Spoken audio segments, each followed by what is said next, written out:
Tapos na ang maliligayang araw ng tinuturing na pinakanotoryo sa drug pusher sa Maynila. Pero kung putol na ang ulo ng sindikato, may natitirang galamay pa raw ito. Michelle Mediana, ikwento mo.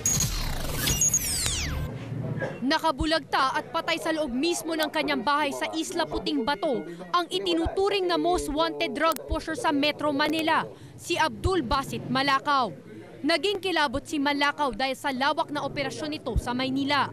Bukod sa droga, sangkot din daw siya sa carjacking, gun running at higit sa lahat, nagpapapatay din daw siya ng mga tao. Sa sobrang notorious, nilagyan na nga ng patong na 300,000 piso ang kanyang ulo.